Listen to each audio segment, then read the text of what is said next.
All right, what's up, everybody? Here we are once again, 2021 Office Hours, episode number 19.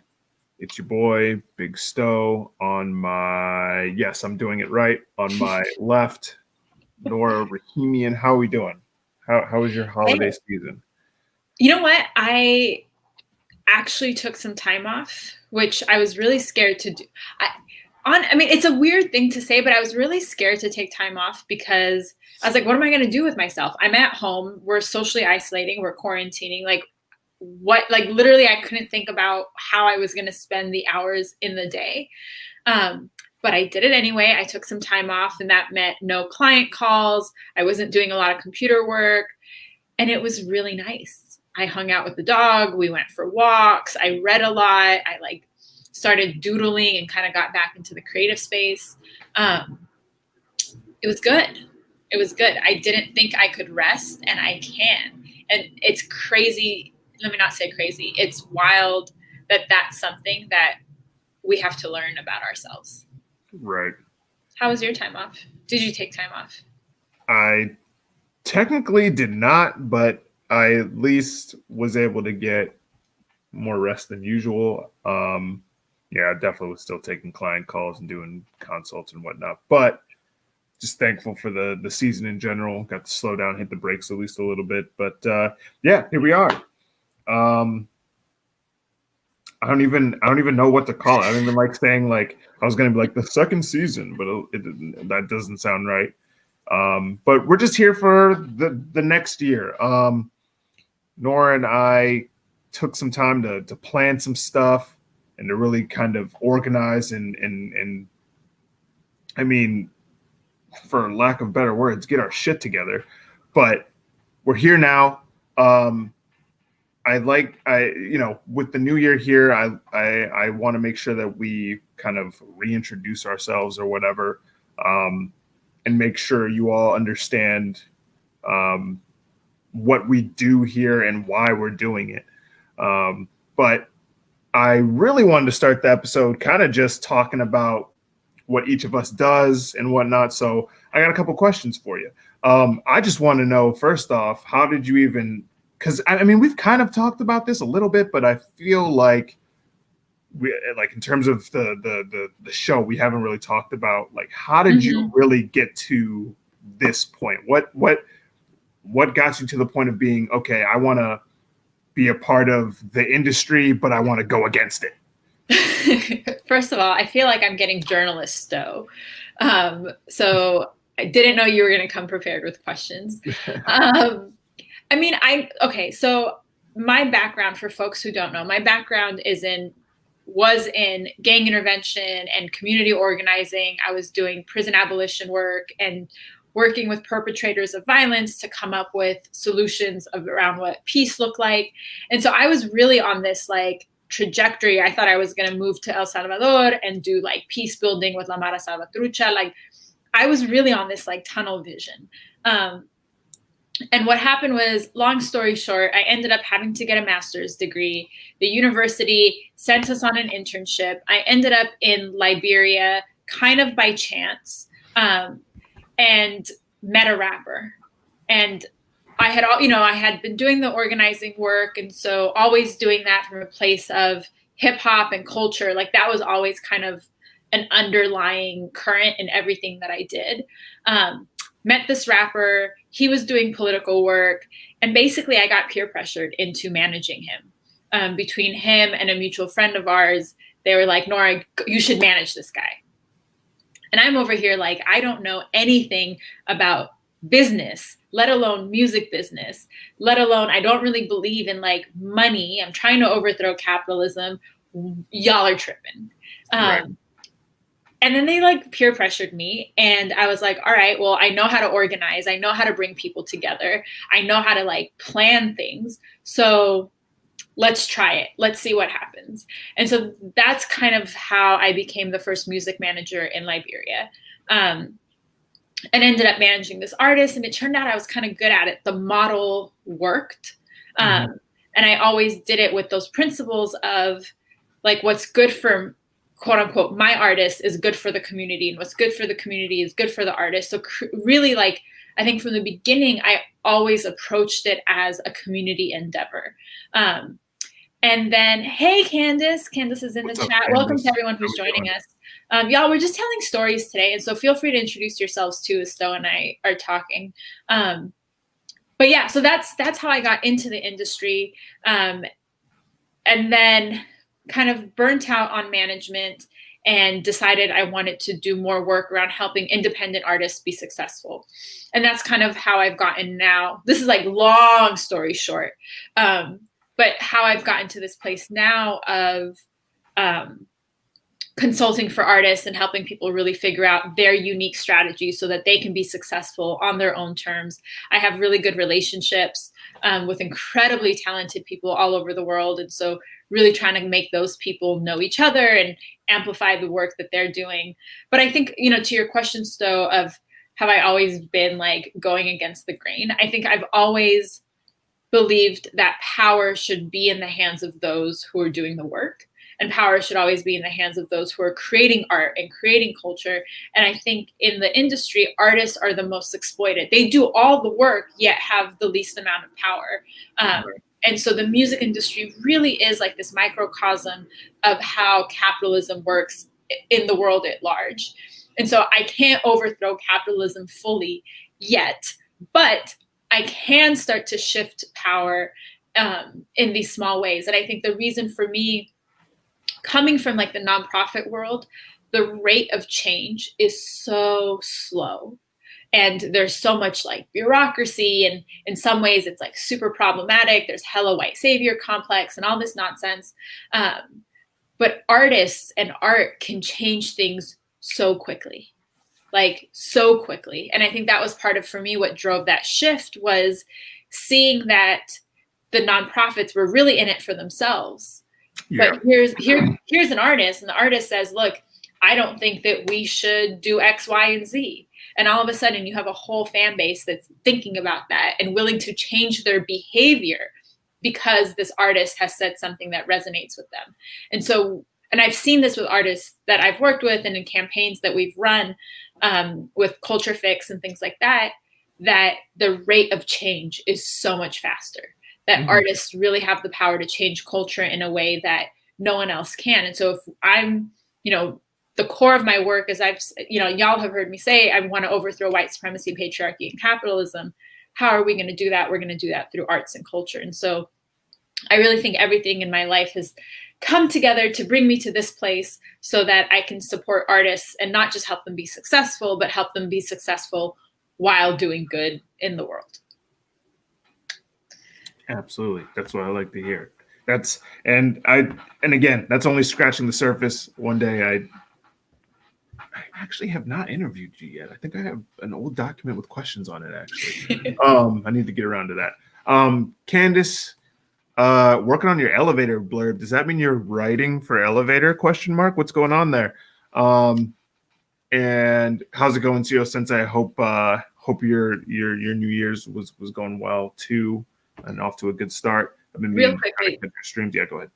I just want people to know Candace, because Candace runs But I'm Not a Critic Though, and it's a really great platform, really friendly, accessible platform for folks who care about music, good music that might not be like all over the radio stations. So if you're looking for a place where you're like, oh, I want to hear something new, definitely check out But I'm Not a Critic Though. And for artists who are looking for placements and, you're looking for that press, Candace is the person. So definitely check out the work that she does and that they do over there. Oh, no, I'm just kidding.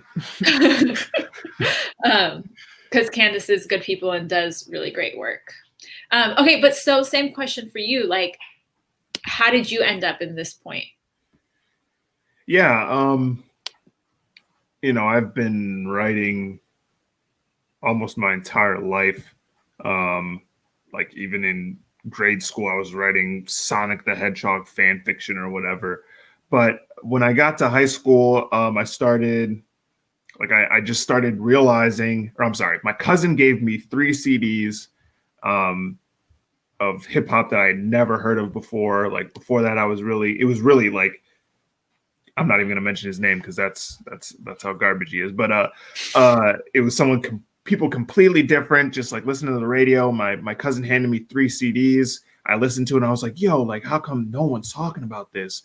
Like this is incredible music. And that transition to me, I think it was sophomore year of high school. I was on the newspaper staff or whatever, writing reviews of underground hip hop records.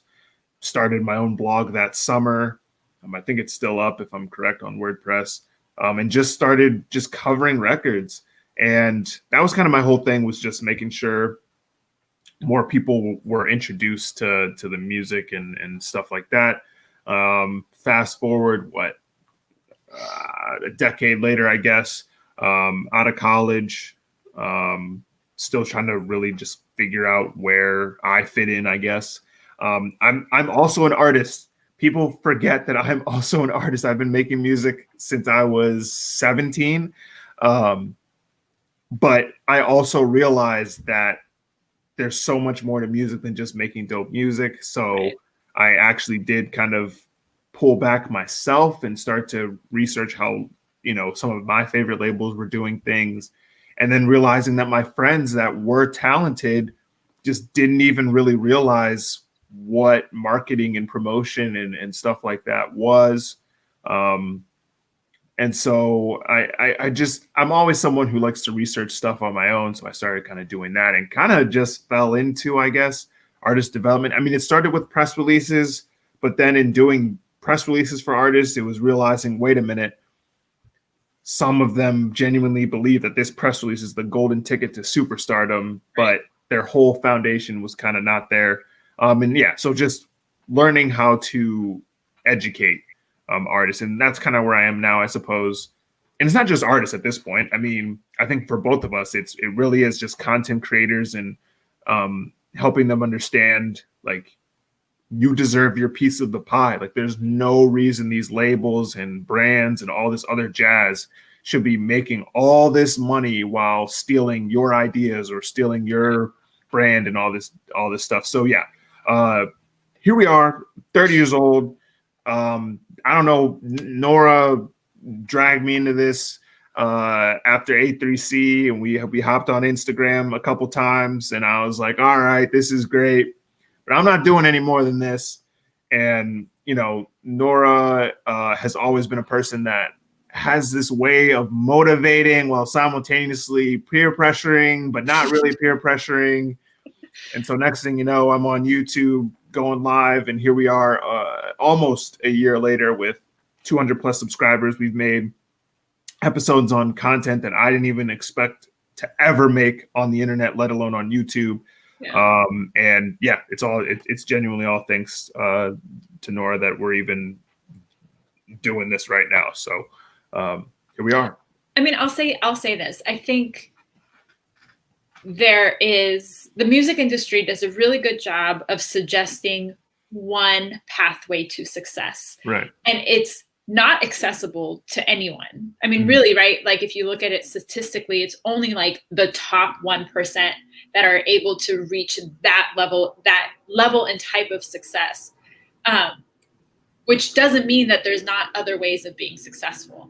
And so I think for me, part of what drives me, and I think, Sto, this is where you and I are really aligned, is I want to make it possible for artists to see themselves being successful in different kinds of ways. So I think that's and that's the thing, right? Because so many times I'll be in spaces and everyone's like, I want to get signed, labels. And I'm like, all right, that's cool. It might not be the most realistic thing. So let's imagine alternatives.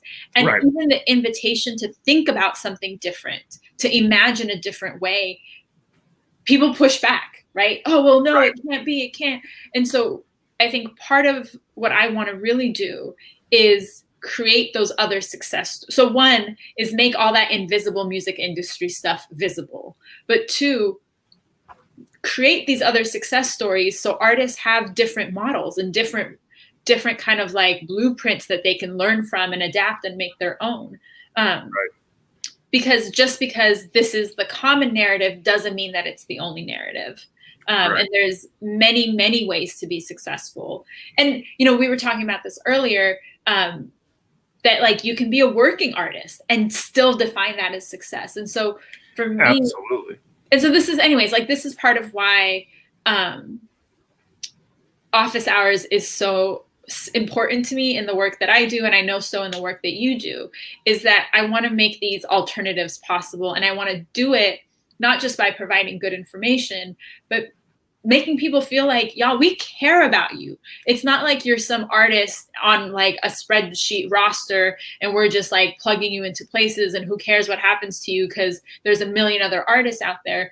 I really believe that each artist has a story that other people need to hear. And so this is community work to me. Right. This is really, really community work to me. So we have a question from Joe. Let me add this. Yeah. And y'all, welcome to Office Hours. Please send in your questions. Tell us topics you want us to see us. Tell us the topics you'd like to see us do episodes about.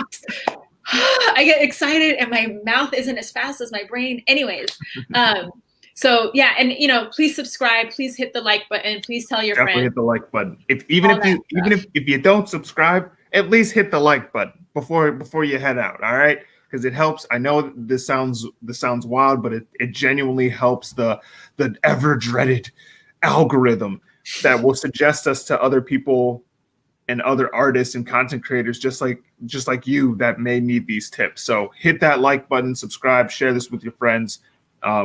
Yeah.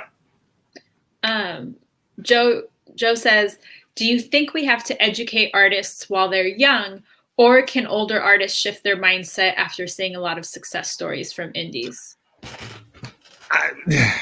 I'm gonna let you go in on this one first. I could go on this one for 20 days. I think it's both, right? And mm-hmm. I think when we talk about industry, there's a difference between young and early career. So you could be 60 years old and just starting out your career, and so it's not necessarily an age binary. But I do think that the education is important. I think as early as you're starting your career, as you're doing the creative stuff, you want to understand industry stuff. You want to understand the business stuff. And in terms of the older artists, I think it really, really depends on their ego, to be really, really honest. You nailed it. You already nailed it. Right? Because there's some who are like, well, back in my day, and this is the way it's always been, and these new artists, and this, and they'll throw around words like authenticity inaccurately. Mm-hmm. And that's cool. There's a lane for them and they can stay in their old age stubbornness. And then there's older artists or artists who've been around longer who understand that the industry is always changing and that they have to be on top of that to keep up and grow and evolve and see that there's benefit from working collaboratively with younger artists. And so, and honestly, part of it is, if as you've gotten older, you've become more successful, you see this with a lot of popular artists, right? If the label system has worked for them, then they become deeply entrenched in the label system. And if the label system hasn't worked for them, they leave the label system and do the independent thing. Who did I see recently? Ace Hood. Was it Ace Hood who went? Probably. Yeah, actually. Right? So goes independent and has to figure out different ways of being successful and then comes back to tell those stories. And so I think it really depends on a mix of ego, how the system has worked for you, and how willing you are to kind of stay up to date on how the industry is changing. But and ego, a lot of it is ego. So my question for you is then or rather for the first question is, do you think that, because listen, and as you know, in the U.S. education system, this whole conversation doesn't even exist. Oh.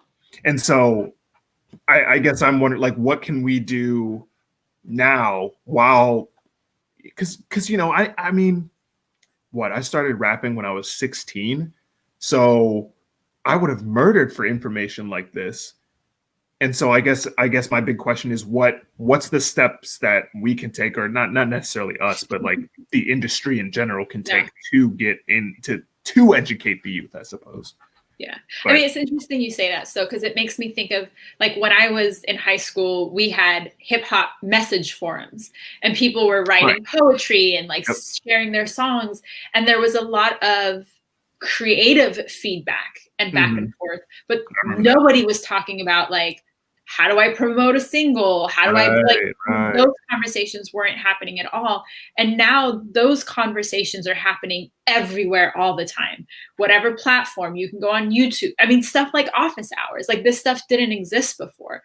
And so I think part of it is as an artist to just be proactive about seeking out that information. And not just, I don't think necessarily in terms of the music industry, but learn marketing generally. Learn customer psychology generally, learn organizational development generally. I think the challenge then becomes sifting through the misinformation and the accurate information. And then also like, you know, I'll be on Clubhouse and I'll be in these rooms and people are getting accurate information, but it's inconvenient information. It's information that says, look, you have to put in a little more work, and you see artists push back at that, right? Because they didn't like the answer. And so it comes back to being ready to receive the information, internalize it, and then go put that to work rather than saying, oh, actually, I don't like what you said. I'm going to keep looking for the person that's going to confirm or validate what I want to hear. And you'll find that, but it might not be true or accurate for you. And so I think there's this piece about artists.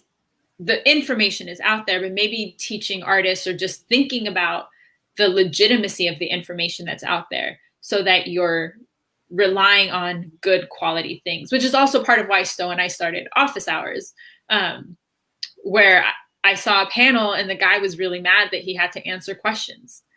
And I was like, bro, you're on a panel. Like, this is why you're here.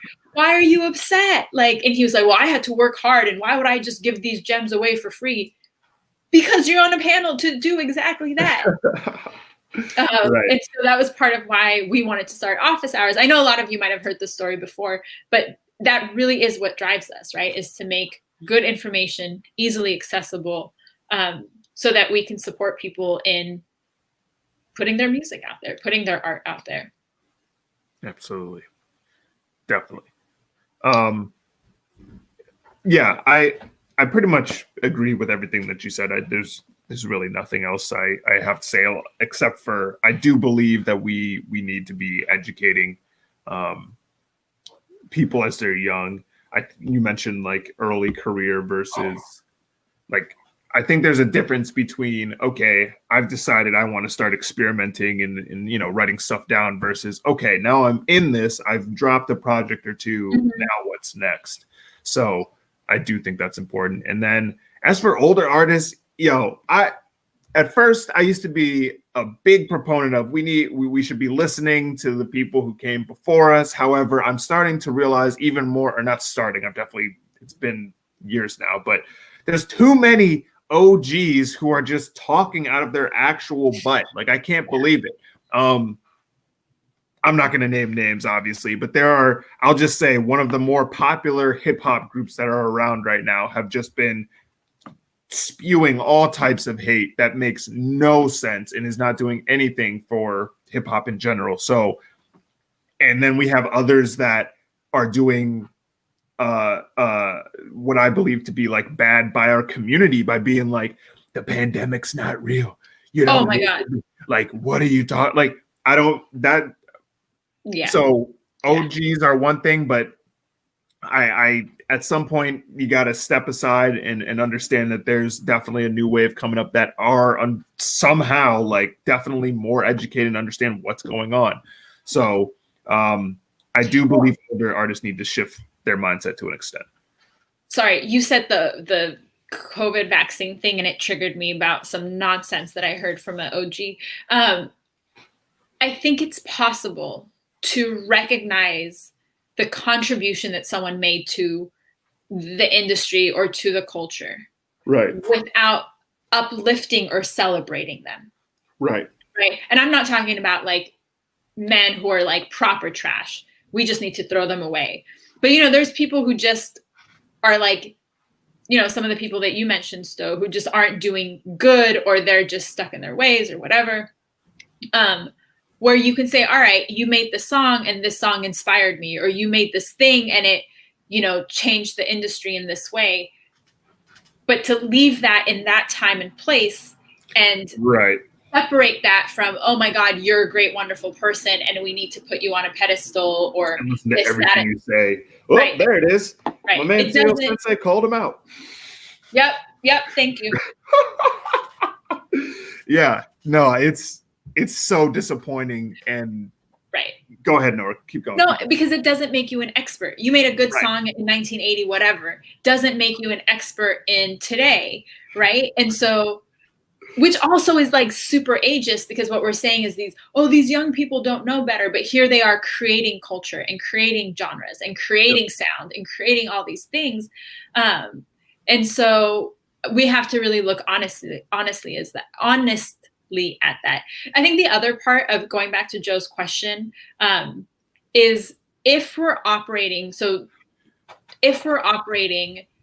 on this idea of you can be successful on a smaller scale, you might not know that person's name. You might not see that success because a smaller group of people are seeing it. It doesn't mean that success doesn't exist. Right. And exactly. So stepping out of this idea of, I just want to share this real quick in case anyone is confused. Vaccines do not cause autism. Please fucking get a vaccine if you can. Please wear your mask and socially distance. Sto and I have been saying this since the beginning. And so just to put it out there, this is our, PSA. Thank you, Indio, for reminding everybody of that. But as I was saying, I just think that's an important thing to remember, that just because you haven't heard about somebody doesn't mean that they're successful. And so to separate our ideas of success with things like follower count or even Spotify streams, verification, all these kind of arbitrary markers.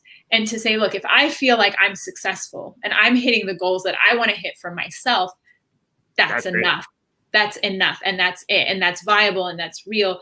And so that's not as, you might not hear that as another artist somewhere else. And so that's part of why the amplification is so important, but you just don't know. And so it seems like the only way to be successful is the way that these big people are being successful. Right.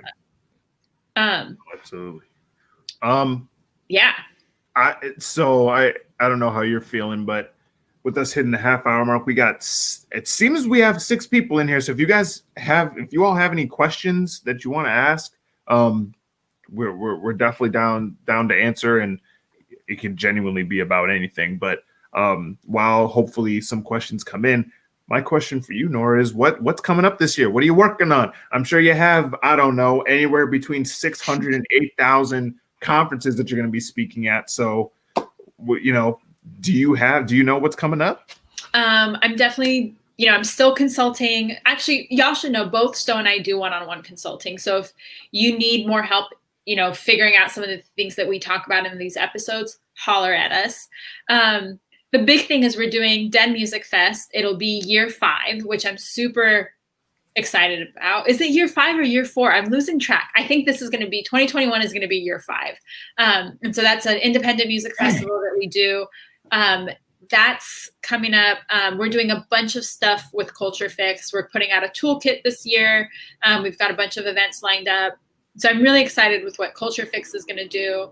And I'm starting to look at some possible collaborations with a couple artists in Nigeria that we'll see, starting to have some conversations, but yeah, I mean, I'm excited. I'm trying not to plan too much for 2021 because last year I made plans and we all saw how that turned out. Oh, okay. All right. I'll give you that one. But y'all, I will say, just for those of you who are watching, Sto and I have episodes coming up about content creation. We have episodes coming up about planning planning ahead for the year. If you ever have topics you want us to talk about, questions you want us to answer, drop those in the comments because we check it and we'll build out whole episodes based off of the things that y'all like. We're here to respond to you. And so don't be shy about that. Also, the Venmo and the Cash App is in the subscription. What is it? The caption below. And so if you feel so moved to support the work that we do, we really love your love and appreciate the appreciation. It goes right back into this, into making this better, into, whether it's for, getting the YouTube channel out there more, or even when hopefully we start doing workshops, getting ads out there. The money that's donated goes right back into office hours. What are you doing? Oh, sorry. No, you're totally fine. You mentioned episode ideas and stuff like that. Even just as we were speaking, we're definitely going to cover kind of what to do as the pandemic kind of continues. There will be I think we covered it earlier, but there will be a part 2. I have some other ideas as well. But for me, honestly, I'm just hoping to keep consulting. I'm very thankful to have written over 100 bios last year for content creators and artists and stuff like that. I'm hoping to keep that going. Really excited to get this 3rd book out and have a trilogy out, if you will, like what's his name, J.R. Tolkien or whatever. That just sounds crazy to me. We're just kind of keeping it pushing. I really just want to be consistent this year. I've been trying to plan ahead a bit. I've been kind of in and out of being organized, I feel like, and I feel like if I'm organized, that's always less stress. If I can kind of get behind that, hopefully everything will go as planned. But yeah, I'm excited for this year. I'm excited for office hours. It's going to be a good year. I think it's going to be crazy given everything going on, but I don't know. Last year was a roller coaster, and I feel like we made the best of it, and somehow a YouTube channel with 200 subscribers came out of it. So I'm sure this year is going to be incredible. I want to shout out Indio, who's finishing school. Serial Sensei, who's just going to Serial Sensei says, I'm going to throw everything to the wall and see if it all sticks. And I will leave folks with this reminder to don't burn yourself out. Take your time, pace yourself. It'll all work out when it needs to. But definitely, if nothing else this year, take care of yourselves. Absolutely. Because you deserve it. If you need rest, you deserve to take some rest. If you're waiting for permission, this is me. I cordially invite you to get some rest. Again, we're still, this pandemic is not over. Like for all intents and purposes, it seems like it's just getting started. And I feel like a lot of us haven't even gotten the chance to actually sit down and deal with everything that's happened within the last year. So it's okay if you're off to kind of a slower start. It's okay if you feel like you need to get some more rest. Take that time for yourself. We need you here. So take care of yourself. Also, get a website. Get a website. Which we will do an episode about. What do you do after Sto tells you to get a website? Right. Yeah. Awesome. Y'all, please do take care of yourselves. Make sure you like and subscribe and leave those comments. Reach out to me and Sto if we can support you in any way, but also let us know what questions and topics you'd like to see us cover. We've got a ton of stuff that we're planning for 2021. And share your successes with us. We want to hear the good news. We want to hear the wins and the releases and all that kind of stuff. So thank you all for hanging out with us. Take care of yourselves and each other. And we will see you in 2 weeks on our next episode of Office Hours with Nora and Sto. Bye, y'all. Peace, guys.